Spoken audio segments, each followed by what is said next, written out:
آئین بالکل اجازت نہیں دیتا 90 دن کے آگے. ہم نے فیصلہ کیا ہے اور میں بڑا شکر گزار ہوں اپنے دونوں چیف منسٹرز کا کہ انہوں نے بالکل میرے ساتھ چلے ہیں، میرا ساتھ دیا ہے. ہم نے فیصلہ یہ کیا ہے کہ ہم اگلے جمعے کو، آج ہے ہفتہ، اگلے جمعے کو ہم دونوں پختونخوا کی اسمبلی ڈیزالو کر دیں گے اور پنجاب کی اسمبلی ڈیزالو کر دیں گے، اور اس کے بعد ہم الیکشن کی تیاری کریں گے. اور اس کے بعد ہماری جو 100 غالباً 23 سیٹیں ہیں اس وقت نیشنل اسمبلی میں، ہم وہاں جا کے نیشنل اسمبلی میں جا کے اسپیکر کے سامنے ہم کھڑے ہو کے کہیں گے کہ ہمارے ریزگنیشن ایکسیپٹ کرو. یہ ڈرامے نہ کرو کہ چن چن کے 8 جو انہوں نے پہلے ہمارے ساتھ کیا تھا، انہوں نے بجائے ہمارے باقی ریزگنیشن ایکسیپٹ کرنے کے، انہوں نے 8 سیٹیں چنی. یہ جو بڑا کرپٹ یعنی مورلی کرپٹ الیکشن کمیشن ہے، اس نے نواز شریف کے ساتھ بیٹھ کے 8 سیٹیں چنی جو ہماری سب سے کمزور سیٹیں تھیں، جن میں بڑی کم مارجن سے ہم جیتے تھے، اور جدھر پی ڈی ایم کا ووٹ دگنا تھا ہمارے سے اس الیکشن کے اندر. اب یہ عوام دیکھیں کدھر آج ایک باشعور عوام ہے، بیداری آئی ہوئی ہے ہماری قوم میں. پتہ ہوتے ہوئے کہ میں نے اسمبلی میں نہیں، میں 8 سیٹوں پہ لڑا، پتہ ہوتے ہوئے کہ میں نے اسمبلی میں نہیں جانا، اس کے باوجود میری قوم نے مجھے سارے 8 کی 8 سیٹوں پہ جتایا، 7 سیٹوں پہ جتایا. اور ایک جو کراچی کے اندر سیٹ تھی، ذرا وہاں دیکھ لے، وہ الیکشن کمیشن کو وہ دھاندلی نہیں نظر آئے گی جس طرح انہوں نے پوری اسٹیٹ مشینری استعمال کی اور ووٹ باہر پھینک دیا، جو یہ ہر بار استعمال کرتا ہے. تو ہم نے یہ فیصلہ کر لیا ہے. میں اپنی قوم کو آخر میں صرف یہ کہنا چاہتا ہوں کہ دیکھیں، مایوسی گناہ ہے.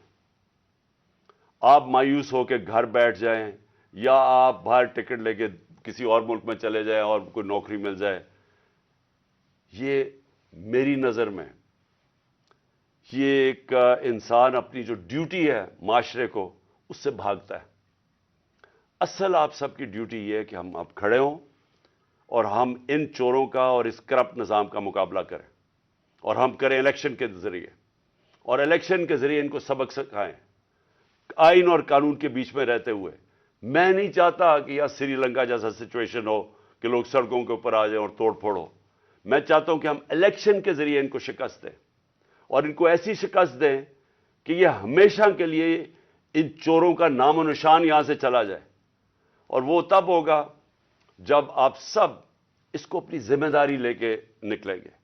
اور میں آپ کو آخر میں یہ کہنا چاہتا ہوں کہ مایوسی جو ہے، میں 3.5 سال گورنمنٹ میں رہا، اس کے باوجود کہ بینکرپٹ گورنمنٹ میں لی، اس کے باوجود کہ ہمارے پاس تجربہ ہی نہیں تھا بالکل. ہم پہلی دفعہ گورنمنٹ میں آئے تھے، ایک کے بعد دوسرا کرائسس تھا. صدی میں ایک دفعہ کرونا جیسا کرائسس آتا ہے، وہ اوپر سے آ گیا، 2 سال وہ رہا.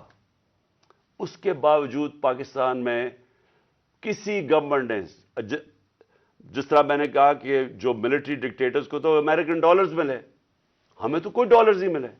سب سے بہترین ہماری اکنامک پرفارمنس تھی. اس سب کے باوجود اب ہم سمجھ گئے ہیں. مجھے تیسرے اور چوتھے سال میں پوری سمجھ آ گئی کہ یہ گورنمنٹ چلتی کیسے ہے. میں آخر میں صرف آپ کو یہ کہنا چاہتا ہوں، مایوس نہ ہوں. ملک یہ تب اب اٹھے گا جب بڑے اور مشکل فیصلے ہوں گے. یہ مشکل فیصلے ان کے نہیں کہ قیمتیں بڑھاتے جاؤ اور کہو جی مشکل فیصلہ ہے. مشکل فیصلے کا مطلب ملک کے اداروں کو ری اسٹرکچر کریں، اس ملک کے اندر انصاف قائم کریں، رول آف لا قائم کریں. اگر اللہ بھاری اکثریت دیتا ہے تو تب آپ یہ سب کچھ کر سکتے ہیں. اس ملک میں اصلاحات کر سکتے ہیں، ادارے ٹھیک کر سکتے ہیں. جو گورنمنٹ کیسے چلتی ہے، اتنی بڑی ہم نے گورنمنٹ بنا دی ہے اور وہ ہمیں آگے نکلنے نہیں دیتی. ہر جگہ رکاوٹیں بن گئی ہوئی ہے، اور ہم نے کافی چینج بھی کیا. ایکسپورٹس بڑھانی ہے، ہم نے ریکارڈ ایکسپورٹس بڑھائی. کیسے ہم نے ایکسپورٹس بڑھانی ہے اس کا ہم نے پلان بنایا ہوا ہے.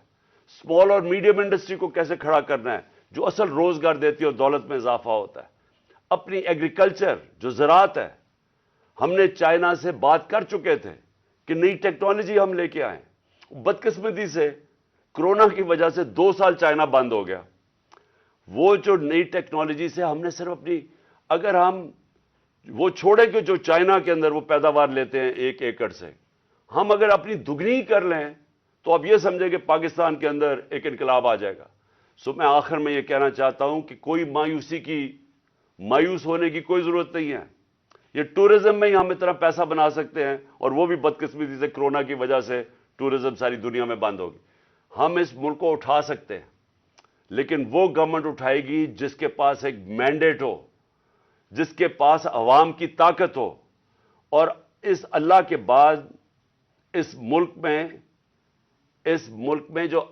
ملک کے جو وارث ہیں وہ عوام ہیں، اور کوئی نہیں۔ عوام اس ملک کی